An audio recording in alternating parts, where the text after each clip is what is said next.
ओम नमः शिवाय।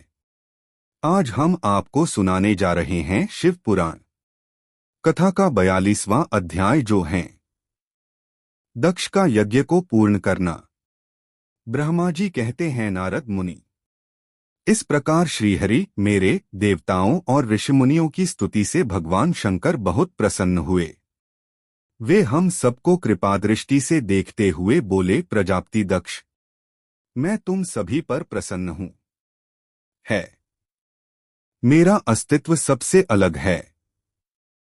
मैं स्वतंत्र ईश्वर हूँ, फिर भी मैं सदैव अपने भक्तों के अधीन ही रहता हूँ।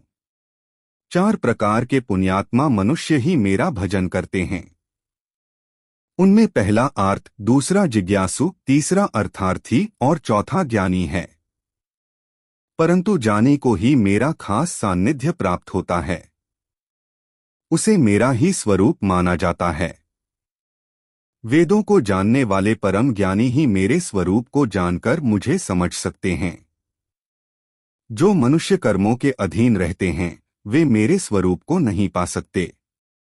इसलिए तुम ज्ञान को जानकर शुद्ध हृदय एवं बुद्धि से मेरा स्मरण कर उत्तम कर्म करो।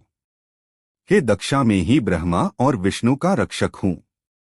मैं ही आत्मा हूँ। मैंने ही इस संसार की सृष्टि की है। मैं ही संसार का पालन करता हूँ। मैं ही दुष्टों का नाश करने के लिए संहारक बन उनका विनाश करता हूँ। बुद्धिहीन मनुष्य जो कि सदैव सांसारिक बंधनों और मोहमाया में फंसे रहते हैं, कभी भी मेरा साक्षात्कार नहीं कर सकते। मेरे भक्त सदैव मेरे ही स्वरूप का चिंतन और ध्यान करते हैं। हम तीनों अर्थात ब्रह्मा, विष्णु और रुद्रदेव एक ही हैं।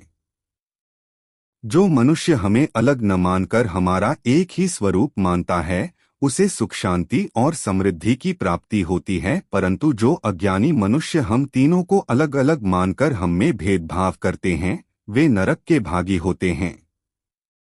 है प्रजापति दक्ष, यदि कोई श्रीहरि का परम भक्त मेरी निंदा या आलोचना करेगा या मेरा भक्त होकर ब्रह्मा और विष्णु का अपमान करेगा, उसे निश्चय ही मेरे कोप का भागी होना पड़ेगा।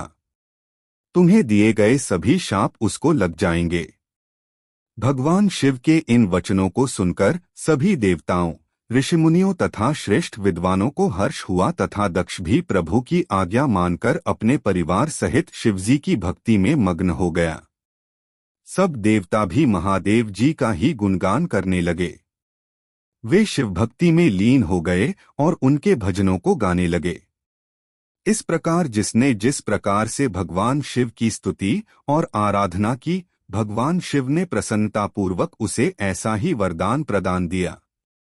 तत्पश्चात भक्तवत्सल भगवान शंकर जी से आज्ञा लेकर प्रजापति दक्ष ने अपना यज्ञ पुनः आरंभ किया। उस यज्ञ में उन्होंने सर्वप्रथम शिवजी का भाग दिया। सब देवताओं को भी उचित भाग दिया गया।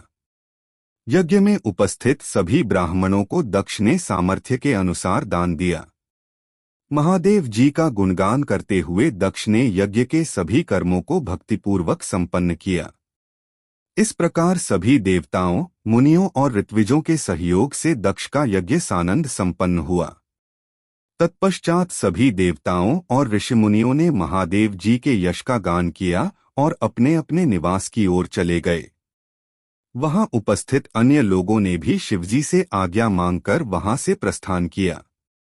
तब मैं और विष्णु जी भी शिव वंदना करते हुए अपने अपने लोक को चल दिए।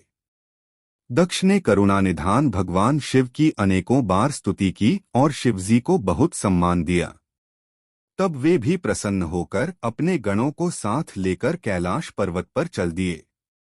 कैलाश पर्वत पर पहुंचकर शिवजी को अपनी प्रिय पत्नी देवी सती की याद आने लगी। महादेव जी ने वहां उपस्थित गणों से उनके बारे में अनेक बातें की। वे उनको याद करके व्याकुल हो गए। हे नारद, मैंने तुम्हें सती के परम अद्भुत और दिव्य चरित्र का वर्णन सुनाया। यह कथा भोग और मोक्ष प्रदान करने वाली है। यह उत्तम वृत्तांत सभी कामनाओं को अवश्य पूरा करता है। इस प्रकार इस चरित्र को पढ़ने व सुनने वाला ज्ञानी मनुष्य पापों से मुक्त हो जाता है। उसे यश, स्वर्ग और आयु की प्राप्ति होती है।